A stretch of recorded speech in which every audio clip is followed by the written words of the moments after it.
That was the album, chat. That was Voice of the Heroes with Lil Durk and Lil Baby. I want to know what y'all rank it. It was, I believe, 17 tracks. What do you rate that album out of 17? Spam it up right now. Let me know what y'all feel. It was 18? It was 18. My bad. I'm sorry. Some people say garbage. Some people say go hard. Some people say 15 out of 18. Some people say, was it 17 or 18? Some people like it. I'm going to be honest with you. This is my assessment. I was really impressed on most. I think certain tracks were throwaway tracks, and when you get these joint albums, you're gonna have throwaway tracks, right? So you're gonna have some tracks that neither of them want to put on their projects, so they probably just sent it to the other one and be like, "Yo, hey, could you just finish this?" And because now they got two verses, they're not gonna fucking throw it away, so they put it on a joint album. It would never be on a Little Baby project nor a Little Durk project. And some of these songs came across like that, but for some of these songs, they're actually really good. And I'm gonna be honest with you, my overall takeaway coming into this, I was singing the praises of Lil Baby. I'm like, that's the guy, yo, he's going crazy, this and third, yo, he's the best, he's the guy, whatever. But I'm gonna be honest with you, it wasn't Lil Baby who impressed me more than what I expected. It was actually Durk. I think Durk did well on this particular project. Again, I think Baby's been on a streak of not missing. So I think this tape could only hurt Baby while it could only help Durk.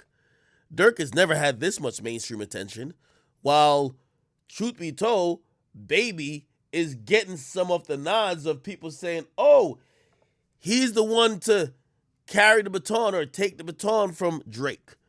So we're looking for these ridiculous verses, him not being able to miss, hits on top of hits on top of hits. I'm going to tell you one thing I noticed, and I could be completely wrong with this, right? I heard him use a lot of familiar flows, a lot of familiar cadences, and I thought for a second, I'm talking about Baby, I was like, in the last year and a half, we really love Baby. But can I foresee in like a year and a half from now or 2 years, people basically saying what they say to everybody who they love? Yo, you sound the same on every track. Yo, you're just repeating yourself. Somebody said, oh, they bought a house yesterday. Oh, congrats, Vader Wait. You know, I love to see my chat niggas doing great. So everybody clap it up. You know, spam W for Vader Wait. But yeah, that was my takeaway. Oh, and by the way, oh shit, I just won my parlay. I just won like $1,000. I was waiting for LeBron to get. That's what I was watching on the lower screen. I was waiting for LeBron to get 6 assists. He got 7. By the way, Lakers, they're down by like 11. There's 3 minutes to go. I still think they're losing. I think LeBron is, showing that he did not give up because they were down by like 30. But I don't think they're gonna win this. I think LeBron could write the season off too. I need help. I think people could blame this one on AD. But anyway, I digress from my point. I think this tape helps Durk more than it helps Baby. I heard on a couple of these tracks, Baby had the same flow, the same cadences as some songs we already love. Like the cadence that he had on Me, I heard some of the same type of flows or rhyming schemes and patterns on this, except it just, maybe I just, because I heard it already, or I thought to myself, I'm like, could in a year or two we look at Baby and say, bro, it looks like you just sound the same.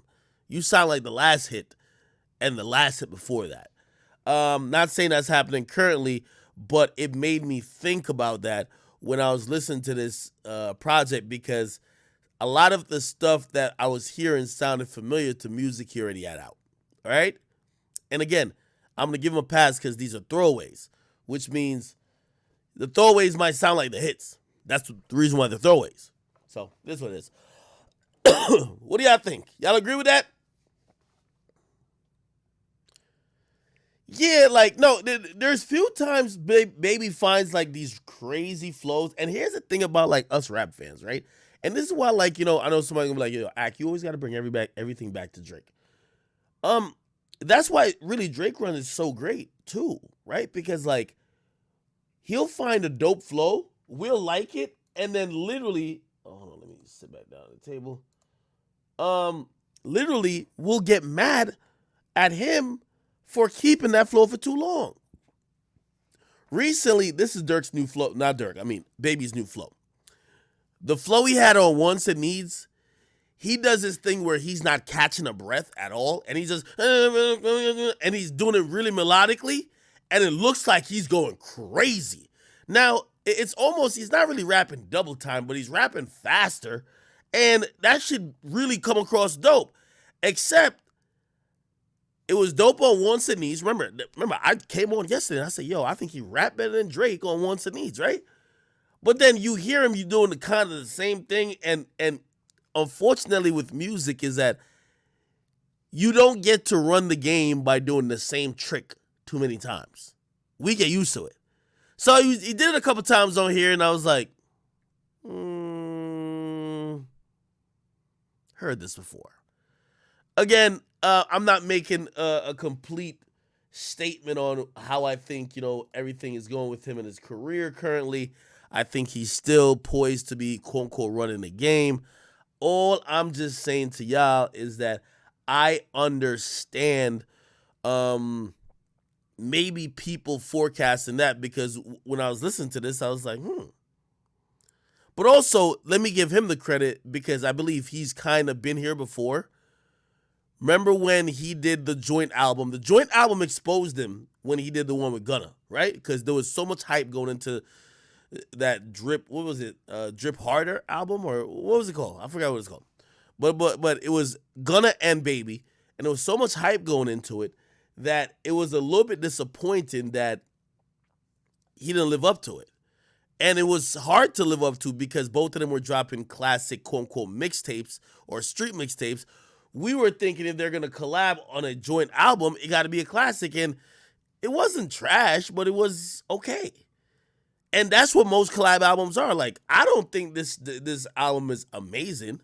I think it's cool. Now, I think it does more for Durk than it does for Baby. But for Baby, I took away, man, this nigga could sound alike a lot. With Durk, I'm like, oh shit. Durk is actually saying some shit.